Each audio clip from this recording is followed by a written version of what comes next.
할렐루야. 주님의 이름으로 환영하고 축복합니다. 오늘 이 아침 주님의 말씀을 사모하며 새벽 자리에 나온 여러분들 주님께서 은혜로 충만케 하시고 또 말씀을 통해서 또 은혜와 축복을 충만하게 채워 넘치게 해 주실 줄 믿습니다.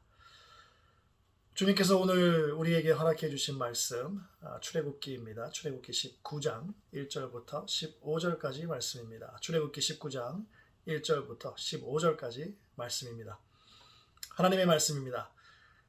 이스라엘 자손이 애굽 땅을 떠난 지 3개월이 되던 날 그들이 시내 광야에 이르니라. 그들이 르비딤을 떠나 시내 광야에 이르러 그 광야에 장막을 치되 이스라엘이 거기 산 앞에 장막을 치니라. 모세가 하나님 앞에 올라가니 여호와께서 산에서 그를 불러 말씀하시되 너는 이같이 야곱의 집에 말하고 이스라엘 자손들에게 말하라. 내가 애굽 사람에게 어떻게 행하였음과 내가 어떻게 독수리 날개로 너희를 업어 내게로 인도하였음을 너희가 보았느니라. 세계가 다 내게 속하였나니 너희가 내 말을 듣고 내 언약을 지키면 너희는 모든 민족 중에서 내 소유가 되겠고 너희가 내게 대하여 제사장 나라가 되며 거룩한 백성이 되리라. 너는 이 말을 이스라엘 자손에게 전할지니라. 모세가 내려와서 백성의 장로들을 불러 여호와께서 자기에게 명령하신 그 모든 말씀을 그들 앞에 진술하니 백성이 일제히 응답하여 이르되 여호와께서 명령하신 대로 우리가 다 행하리이다. 모세가 백성의 말을 여호와께 전하매 여호와께서 모세에게 이르시되 내가 빽빽한 구름 가운데서 내게 임함은 내가 너와 말하는 것을 백성들이 듣게 하며 또한 너를 영영히 믿게 하려 함이니라. 모세가 백성의 말을 여호와께 아뢰었으므로 여호와께서 모세에게 이르시되 너는 백성에게로 와서 오늘과 내일 그들을 성결하게 하며 그들에게 옷을 빨게 하고 준비하게 하여 셋째 날을 기다리게 하라.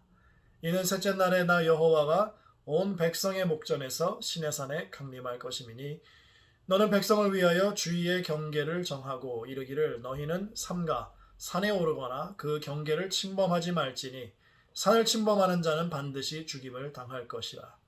그런 자에게는 손을 대지 말고 돌로 쳐 죽이거나 화살로 쏘아 죽여야 하리니 짐승이나 사람을 막론하고 살아남지 못하리라 하고 나팔을 길게 불거든 산 앞에 이를 것이니라 하라. 모세가 산에서 내려와 백성에게 이르되 백성을 성결하게 하니 그들이 자기 옷을 빨더라. 모세가 백성에게 이르되 준비하여 셋째 날을 기다리고 여인을 가까이 하지 말라 하니라. 아멘. 기도하시겠습니다. 할렐루야. 아버지 하나님 감사합니다. 아버지 하나님께서 우리에게 허락하신 귀하고 거룩한 말씀, 아버지 하나님 우리가 이 말씀을 듣고 받기를 원합니다.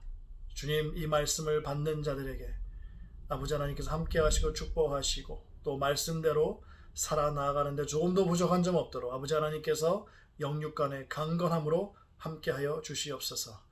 이 시간 홀로 영광 받아 주시길 원합니다. 모든 말씀 예수님의 이름으로 기도드렸사옵나이다. 아멘.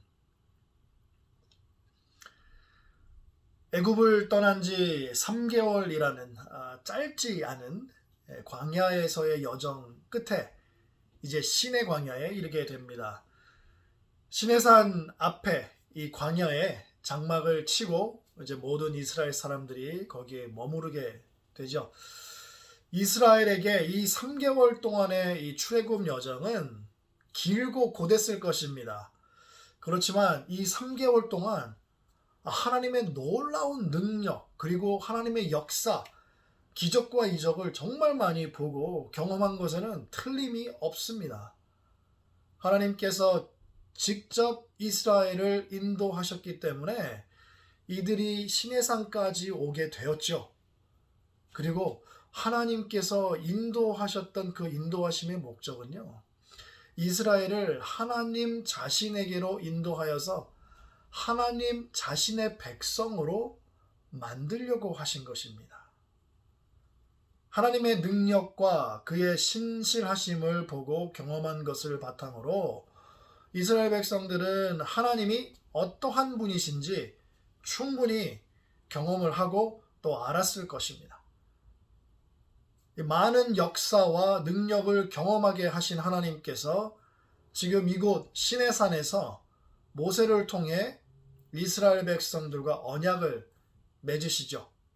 그래서 이 언약을 우리는 모세 언약 또는 시내산 언약이라고도 부릅니다.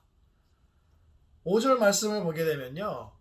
내 언약을 지키면 너희는 모든 민족 중에서 내 소유가 되겠고 너희가 내게 대하여 제사장 나라가 되며 거룩한 백성이 되리라 라고 말씀하고 있습니다. 이처럼 시내산에서 이스라엘과 맺은 언약은요. 한시적인 조건적 언약입니다. 언약을 지켜야지만 하나님의 백성이 될 수 있다는 것이죠. 이 말씀을 모세가 이스라엘 백성에게 전했습니다. 그리고 여호와께서 명령하신 대로 다 행하겠다고 이스라엘이 일제히 응답한 것을 모세가 또 하나님께 전했죠. 이렇게 해서 언약이 세워지고 체결이 되었습니다. 언약은 계약입니다. 양측 모두 계약 조건대로 이행을 해야지만 순조로운 계약 관계가 유지되는 것처럼 시내산에서 맺은 이 언약적 관계도 마찬가지입니다. 하나님은 당연히 지키시죠. 이스라엘이 그 언약을 지켜야 되는 것입니다. 이 언약이 성립이 되기 위해서.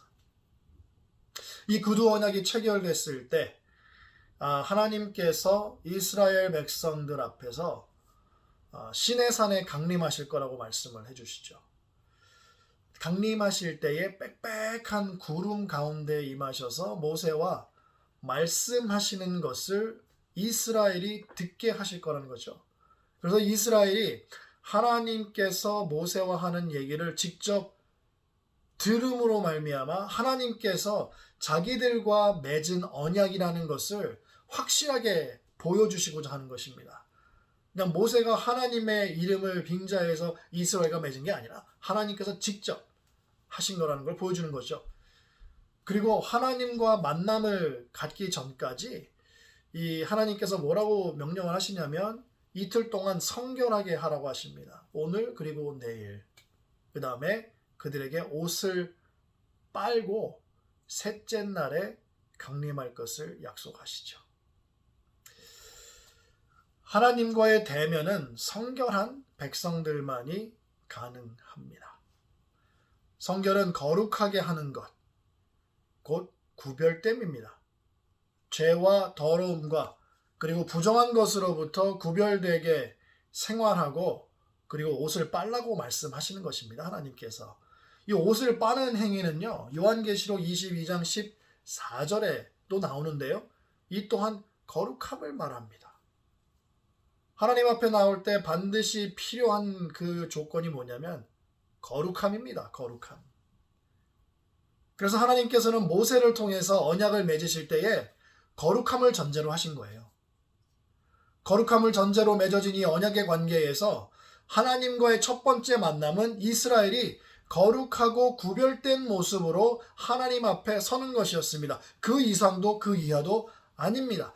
그 앞에 서는 것입니다. 지금은 이스라엘이 스스로 성결하게 하고 옷을 빨아 입는 것을 통해서 상징적인 거룩함을 입고 나오는 것이지만 실제로 모든 민족 중에 하나님의 소유가 되고 하나님께 제사장 나라가 되며 거룩한 백성이 되기 위해서는 하나님과의 언약을 반드시 지켜야 된다는 것이죠. 그 언약을 깨면 어떻게 되겠습니까? 하나님의 거룩함을 더럽히게 되는 것이죠. 나의 거룩함이 사라지게 되는 것이죠. 그렇기 때문에 거룩한 백성이 될 수가 없다라는 것입니다. 하나님의 거룩한 백성으로 살아가기 위해서는 하나님의 말씀대로 살아야지만 가능한 것이죠. 시내산에서 맺은 이 모세의 언약은요. 이스라엘과 맺은 한시적인 언약이어서 우리 믿는 사람들에게는 적용이 되진 않습니다. 그렇지만 이 언약의 의미는 우리에게 아주 밀접하게 적용이 됩니다. 베드로전서 2장 9절에서 10절 말씀입니다.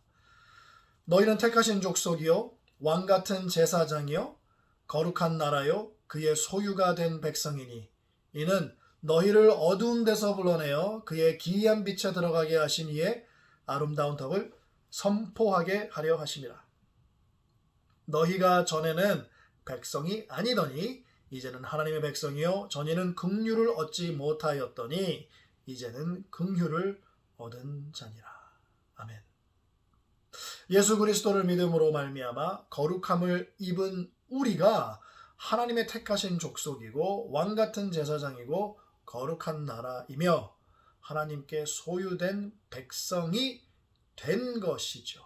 그리스도로 말미암아 조건부가 더 이상 아닙니다.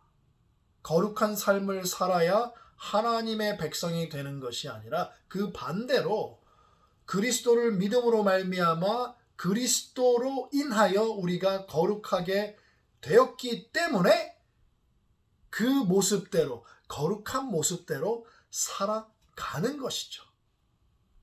거룩하게 사는 것에 대한 선택의 여지가 없습니다. 조건부가 아닙니다. 거룩하게 살아야만 하는 것입니다. 세상과 죄악과 더러움으로부터 부정한 것으로부터 구별된 삶을 사는 것이죠. 그렇기 때문에 우리는 반드시 하나님의 말씀대로 사는 삶, 즉 구별된 삶을 살아야 됩니다. 거룩한 삶을 살아야 됩니다. 이러한 삶이 바로 믿음대로 사는 삶입니다. 오늘 하루도 거룩한 성도답게 구별된 삶으로 하나님의 거룩함을 나타내시기를 원합니다. 그리고 그로 말미암아 하나님을 영화롭게 해드리는 여러분들 다 되시기를 주님의 이름으로 축복합니다. 기도하시겠습니다. 할렐루야. 아버지 하나님 감사합니다. 우리를 주님의 백성으로 삼아주심을 감사를 드립니다. 아버지의 독생자 예수 그리스도를 믿음으로 말미암아 전에는 아니었지만 이제는 믿음으로 말미암아 주님의 백성이 됨을 감사를 드립니다. 아버지 하나님, 이제는 하나님의 백성, 주님의 백성이기 때문에 아버지 하나님, 오늘 하루도 내일도 주님 만나는 그 순간까지 구별된 삶을 살 수 있도록 도와주시고 거룩함을 입었으니 그 거룩한 모습으로 하루하루 살아나감으로 아버지 하나님의 거룩함을 나타내고 그리하여 주님을 모르는 사람들도 주님의 거룩함을 맛보게 될 수 있고 또 주님을 만나게 될 수 있고 또 주님을 영접하는 놀라운 역사까지 이루어지는 아버지 하나님 그런 축복의 통로가 될 수 있도록 아버지 하나님 우리를 붙잡아 주시고 은혜로 충만케 하여 주시옵소서. 주님 오늘 하루도 보호해 주시고 눈동자처럼 지켜주시기를 원합니다. 아버지 하나님 아픈 사람들 있습니까? 만져주시고 아버지 하나님 그 연약한 육신 주님께서 주님의 역사하심으로 치유하시고 회복시켜 주심으로 말미암아 오늘 하루도 거룩한 성도로 살아가는데 조금 더 부족한 점 없도록 주님 축복하시고 축복하여 주시옵소서. 모든 말씀 예수님의 이름으로 기도드렸사옵나이다. 아멘.